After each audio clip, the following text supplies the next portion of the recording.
Good morning Priyanka's family, আরও একটা blog নিয়ে চলে আসলাম। তো দেখো ঘড়িতে বাজে তখন 7:10-15 এরকম হবে কি 7:30। তো আমি সকাল সকাল ট্রেনে, কারণ আমি বাড়ি যাচ্ছিলাম। তো এই যে বাড়ি এসে তোমাদের বলছিলাম, দেখো চোখের নিচে কীভাবে কালি পড়েছে। 2-3 দিন ভালো করে ঘুম হয়নি, কিছু না, মানে ঘুমোয়নি, আড্ডা দিয়েছে এটাই। তো বাড়ি থেকে আসার সময় বাজার বলতে গেলে মাংস আর টুকটাক একটু সবজি নিয়েছিলাম।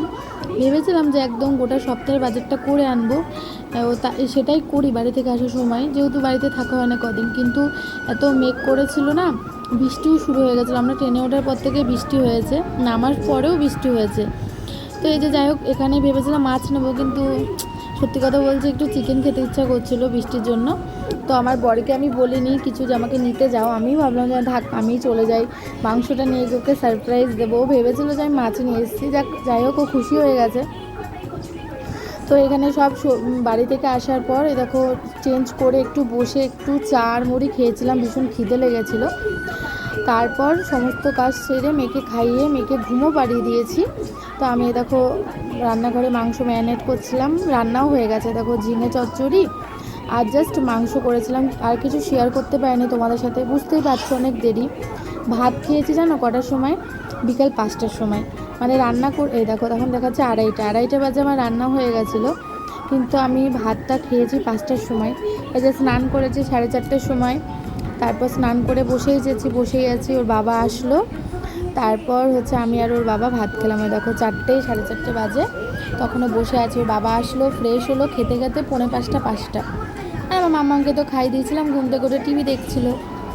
তো তারপরে একটু রেস্ট নিয়ে এই যে সন্ধ্যা হয়ে গেছে। এই যে তোমাদের একটু শেয়ার করছিলাম, দেখো বৃষ্টিতে কি অবস্থা, মানে সারাদিন এত বৃষ্টি হচ্ছে না, উঠোনটা রোজ ঝাড়তে হয়, পরিষ্কার করা হয়, তারপরে ওই অবস্থা। তো কিছু তো করার নেই, শ্রাবণ ভাদ্র তো বৃষ্টি হবেই। তোমাদের দেখাচ্ছিলাম যে দেখো কত জামা কাপড় সব ছড়িয়ে আছে। তো শুয়েছিলাম, উঠে দেখছি যে যেই পিসি কাজ করেন সেই পিসি আসেনি। কি আর বলবো, জানলে আমি উঠে আগে বাসনটা মেজে তারপর নাই শুতাম, কারণ কিছু করার নেই, সন্ধ্যা নেমে আসছিলো। সব থেকে কষ্টটা কী হয়, মশার কামড় খেতে হয়। আর আমি না সিঙে আমি মাজতে পছন্দ করি না, মানে টুকটাক হাতে বাসন ঠিক আছে, কিন্তু ওই কড়াই টড়াই এঁঠো বাসন আমার একটু ভালো লাগে না, মানে মন মানে না। মনে হয় একটু ভালো করে কলপারে বসে ভালো করে ওটাকে মাজবো, ধোবো, তারপরে গিয়ে শান্তি। বিশেষ করে কড়াই এইগুলো তো আমার ভালোই লাগে না। তাই সেই জন্য না, যদি কোনো সময় পিসি নাও আসে না, আমার রাত হোক দিন হোক যখনই হোক, আমি এই কলপারে এনেই ভালো করে মাজি। আর সাদা বাসনগুলো শিঙে হয়ে যাওয়ার অসুবিধা নেই। তো এই যে বাসন মাজছিলাম, আর আমি ভয়েস ওভার দিচ্ছি, তার কারণ কি বলো তো, বাবা আর মেয়েতে একদম গান চালিয়ে দুজন মিলে শুয়ে আছে, গান শুনছে, এই করছে। তো এই জন্য আমি ভয়েস ওভার দিয়েছি। আর সত্যি কথা বেশি বাসন ছিল না, যেহেতু আমি তো এসছি, সবই মাজা টাজা ছিল। ওই যেটুকু রান্না করেছে, খাওয়া দাওয়া হয়েছে, ব্যাস এইটুকুই বাসন ছিল। আর চায়ের বাসন টাসনগুলো আমি হাতে হাতে শিঙে মেজে দিই, তো এই জন্য আমার অত মানে কষ্টটা হয়নি। তো বরকে বললাম যে দেখো এই যে এঁঠো বাসন মাজলাম, তার মধ্যে সব নাইটিগুলো ভেজা। ওকে একটু পটিয়ে পাটিয়ে বললাম একটু সন্ধ্যাটা দিয়ে দাও, যাক দিয়ে দিয়েছে, এমনি দিয়ে দেয় অবশ্য। এই হচ্ছে অবস্থা। তো তোমরা ভিডিওটা দেখো, আমি এই আমার কাজগুলো সারি।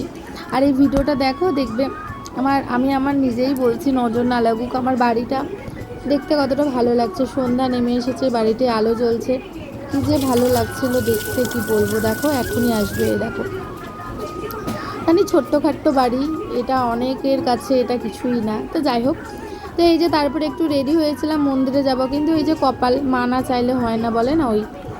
তো তারপর মন মেজাজ খারাপ হয়ে গেছিলো, বসেছিলাম, পার্লার গেছিলাম একটু আইব্রো করতে, নিজেকে খুশি করার জন্য, মেয়েটার মনটা ভালো রাখার জন্য, সেগুলো আর কিছু শেয়ার করিনি। তো এই দেখো এখানে জামা কাপড় নিয়ে বসেছি, ওদিকে ভাত বসেছি, আর আমি আমার কাজ করছি, এই আর কি করব। তো চলো ভিডিওটা আজকের মতো এখানেই শেষ করে দিই, কালকে আবার একটা নতুন ব্লগ নিয়ে আসবো। তো চলো টাটা, সবাই তোমরা ভালো থেকো, সুস্থ থেকো, টাটা।